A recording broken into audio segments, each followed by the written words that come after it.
Christina from Redefine Creative, and I am back with a Wacky Wednesday process video for SpiegelMom Scraps. And this layout is for the November challenge. And so over on 15 Minutes to Scrap with SpiegelMom Scraps, Rachel is in charge of the November challenge. And this month she has challenged us to use a really large title and to also use fall colors. So I have chosen these 3 photos of my daughter when we did this like ropes, obstacle course, zip lining adventure type of thing up in the northern Arizona, out in the woods. And you saw I used some craft colored really large letters, and those are from the Target dollar spot.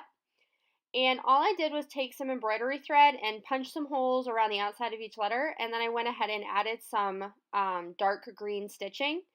And then you'll see I've taken my background paper and I've also backed it on that same dark green color of cardstock. So that's just going to add some extra dimension to this entire layout, having some of that really dark green that kind of matches the trees. And then I decided to go ahead and go with a diagonal layout to my background so that I could kind of break up the pattern paper a little bit and add some extra interest.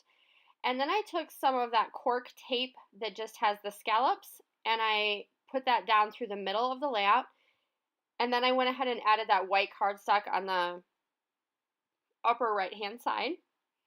And that tape is also from Target. It's not in the dollar spot, but it's in like the kids crafting section. And it's already adhesive on the back. It's awesome. All right, so then I've taken my 3 photos and I've backed them on that really dark green paper because I do want them to stand out.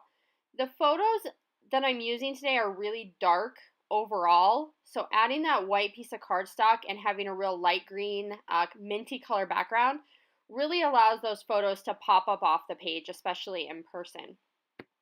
So then I went ahead and grabbed some pattern papers from my 6x6 paper pad collection, and this is from We Are Memory Keepers, and the paper pad is called Storytime, and this is an older paper pad. It's something that I picked up at Tuesday Morning, and I'm going to use a few of those different papers. So I added the plaid paper behind the top right-hand side of the photo cluster, and then I'm going to use this tan-colored text to create some tags. So I didn't have the exact color of tags that I wanted for myself, and so I am going to go ahead and create my own. And then I take my circle punch and punch out of this reddish color some little circles, and then I'm going to take just a regular hole punch and punch through the middle, and that's going to create the top of my tags. And so that's just going to be a way that I add some extra embellishment and dimension to this page. And it ends up looking really cute when I'm done. So I'm going to have 2 little embellishment clusters that happen around my photo. And one is going to be in that top left-hand area right up there. And then I'm also going to add a little tag that I found from one of the older crepe paper collections. And on top of it, I'm going to put a little chipboard phrase that says, "One happy day." And that also came from an older crepe paper collection. I believe it's from Crepe Paper Wonder. But it has that same minty green color. So I really liked having that on there. And then my second cluster of details is going to go over on that right hand edge, and that's where my second tag instead of labels is going to go. And then I'm going to pull a little banner for that one that just says adventure, and that one came from the Happy Camper collection from Echo Park, and that's also one of their older collections. And it's just a little sticker that says adventure, and then I backed it on some ivory cardstock. And then I am grabbing from the SpiegelMom Scrap Store in the cork confetti. They have these little chevrons. So I put 3 in each of those 2 different corners. And then I'm going to go ahead and I added the twine to my tags. And then I'm going to add a bunch of sequins.